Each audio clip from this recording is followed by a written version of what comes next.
Hello everyone. Today I'm going to show you a pretty easy way to make customized stuff for 3D printing and other utilities using Blender. So we're going to start up Blender, and this is the default scene. And what we're going to do is press A to select everything, and then delete, and confirm that to delete everything. We're going to do a file, import. I'm going to import the STL we want to customize. Here I have an iPhone case, and you can get this from Thingiverse. There's a couple different versions. You can use any one, they're all pretty much the same. The first thing you're going to notice is that they're huge because Blender units are millimeters to 3D printers. So you're going to have to zoom out quite a bit. Hit 7 to see the top, 5 to switch to orthographic view. And we're going to customize this by putting the Apple logo on it. So we're going to go to File, and we're going to import our SVG. And you can get SVGs by downloading them from the internet, or you can convert images to SVGs with Adobe Illustrator and just export them. Now, like I said, the phone case is very large, and it doesn't really look like we've done anything, but if you hit Z to turn to wireframe mode and zoom in a lot, here is our vector image of the Apple logo. So we can zoom out now that it's selected.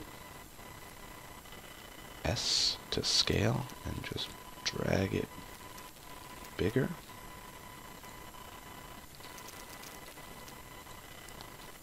Just scale down a little bit to get it to fit right.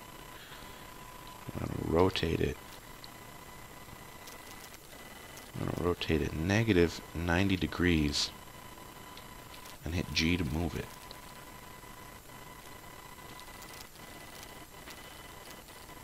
And when it looks like it's in a good place,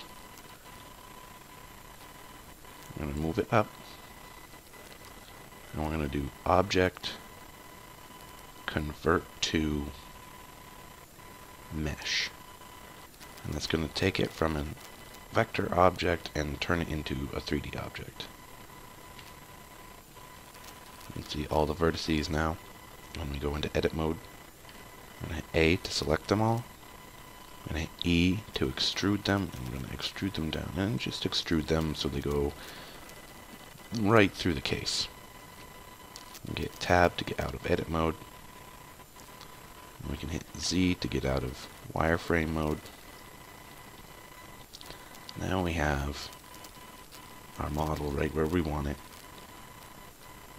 And so what we're going to do is go into the modifiers panel for the phone case. Make sure the phone case is selected. It'll have the orange border.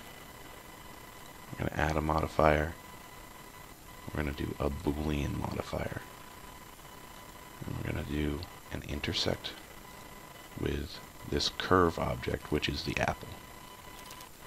Now, if we select the apple and hit H to hide it, you'll see that it's done a punch out of the apple because it passes through the case. You can do some interesting things with this. You can have multiple pictures. If I unhide this and I drag it down, you'll see that the phone case disappears when it's not touching it. That's because of the Boolean modifier.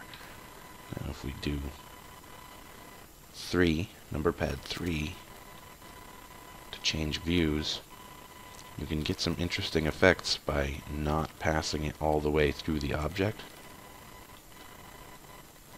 It's a little easier to tell if you go into wireframe mode and you just put it through the object a little bit, because it still does that Boolean modification. It still punches out wherever the apple is intersecting into the case. So if we hide that, go back into regular view mode, you'll see there's an impression of the apple. And so you can have multiple things and multiple designs, different levels of punch out.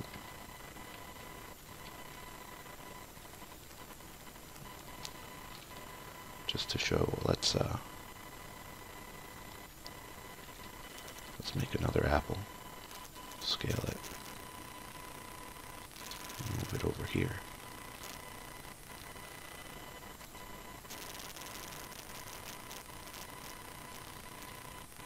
And just pass it through halfway. We'll hide these.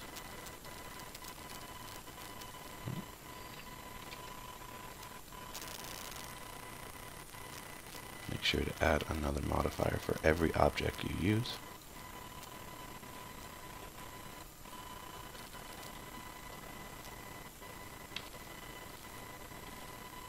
See, we've got a punch out and an impression of the Apple logo. And that's how you do it. And then to 3D print this, you just select the case and do File, Export, STL. And save it somewhere. I'm going to put it on the desktop. Make sure to give it a name.